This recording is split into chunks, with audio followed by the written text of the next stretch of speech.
மாண்புமிகு தமிழக முதல்வரின் தேர்தல் வாக்குறுதியை நிறைவேற்ற கூறி தமிழகத்தின் அரசூழியர், ஆசிரியர்கள், அரசு பணியாளர்களின் நம்பிக்கை நட்சத்திரமாக விளங்கக்கூடிய ஜாக்டோஜியோ சார்பாக மாநிலம் தழுவிய ஒரு நாள் அடையாள வேலை நிறுத்தம் இன்று நடைபெற்றுக் கொண்டிருக்கிறது. இதில் கிட்டத்தட்ட சுமார் 10 லட்சம் அரசு ஊழியர்கள், ஆசிரியர்கள், அரசு பணியாளர்கள் பங்கேற்றுள்ளனர். இதன் பிரதான நோக்கம் என்னவென்றால், தமிழகத்தின் அரசு ஊழியர், ஆசிரியர், அரசு பணியாளர்களின் வாழ்வாதார பிரச்சனையான தன் பங்கேற்பு ஊதியத்தை, அதாவது சிபிஎஸ்ஐ ரத்து செய்துவிட்டு பழைய பென்ஷன் திட்டத்தை கொண்டு வர வேண்டும்.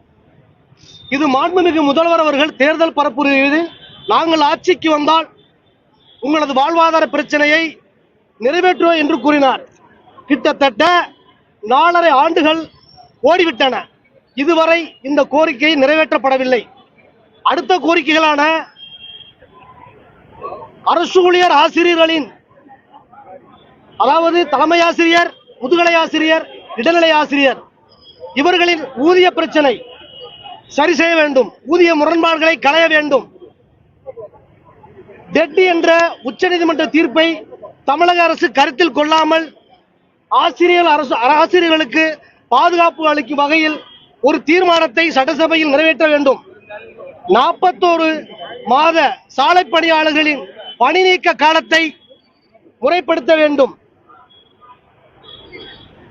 ஆசிரியர்களின், அரசு ஊழியர்களின் பிரதான கோரிக்கையான இந்த சிபிஎஸ் திட்டத்தை ரத்து செய்வதே முதன்மையான கோரிக்கையாக நாங்கள் முன்வைக்கிறோம்.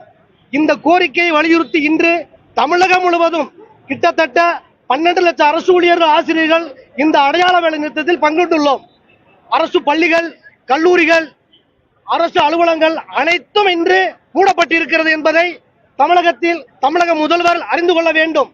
தவறான புள்ளி விவரங்களை உங்களுக்கு அளிப்பதற்கு யாரும் முன்வரக்கூடாது. நீங்கள் இந்த ஆர்ப்பாட்டத்தின் மூலமாக உங்களுக்கு உணர்த்துவது என்னவென்றால், நீங்கள் உடனடியாக எங்களது வாழ்வாதார பிரச்சனையான சிபிஎஸ்ஐ ரத்து செய்து உள்பட்ட 10 அம்ச கோரிக்கையை வலியுறுத்தி நடக்கக்கூடிய ஆர்ப்பாட்டத்தை கவனத்தில் கொண்டு 10 அம்ச கோரிக்கையை நிவர்த்தி செய்ய நீங்கள் முன்வர வேண்டும். உடனே எங்களை அழைத்து பேச வேண்டும். இல்லை என்றால் அடுத்த கட்ட போராட்டமான ஒருங்கிணைப்பாளர்கள் அனைவரும் ஒன்று கூடி காலவரையற்ற வேலை நிறுத்தத்தை அறிவிக்கும் சூழலை எங்களுக்கு தள்ளிவிடாதீர்கள் என்று இதன் மூலம் தமிழக முதல்வரை கேட்டுக்கொள்கிறோம்.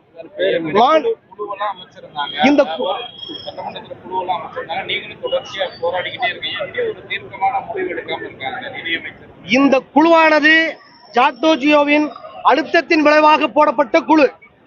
நாங்கள் கேட்டுக்கொண்டது என்னவென்றால், நாசகர திட்டமான சிபிஎஸ்ஐ திட்டத்தை ரத்து செய்ய வேண்டும். பழைய பென்ஷன் திட்டத்தை கொண்டு வர வேண்டும் என்று கேட்டுக்கொண்டதற்கு இணங்க இந்த குழு போடப்பட்டது. ஆனால் இந்த குழுவினுடைய நோக்கம், அரசு நோக்கம் என்னவென்றால், திட்டத்தில் சிபிஎஸ் சிறந்ததா, யூபிஎஸ் சிறந்ததா, என்பிஎஸ் சிறந்ததா என்று வினவுவதற்கு ஒரு ஆய்வு கூட்டம் போடப்பட்டிருக்கிறார்கள். இந்த அறிக்கை கூட்டத்தை நாங்கள் இந்த குழுவை முழுவதுமாக புறக்கணிக்கிறோம். இந்த குழு எங்களுக்கு அவசியம் இல்லை. எங்களது வாழ்வாதார திட்டமான பழைய பங்களிப்பு ஊதியம், பழைய பென்ஷன் திட்டம் உடனே எங்களுக்கு நடைமுறைப்படுத்த வேண்டும். புதிய பென்ஷன் திட்டத்தை ரத்து செய்ய வேண்டும். இதுதான் எங்கள் பிரதான கோரிக்கை.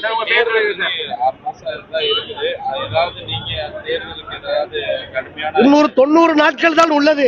இந்த 90 நாட்களில் அரசு எங்களது 10 அம்ச கோரிக்கையை பரிசீலனை செய்து நிறைவேற்றி தர வேண்டும். இல்லை என்றால் அரசு ஊழியர் ஆசிரியர்கள், தமிழக மாண்புமிகு முதல்வர்களுக்கு தெரியும், அரசு ஊழியர் ஆசிரியர்கள் தமிழக அரசின் முதுகெலும்பு என்று. என்னுடைய பெயர் சங்கர், ஒருங்கிணைப்பாளர் ஜாக்டோஜியோ.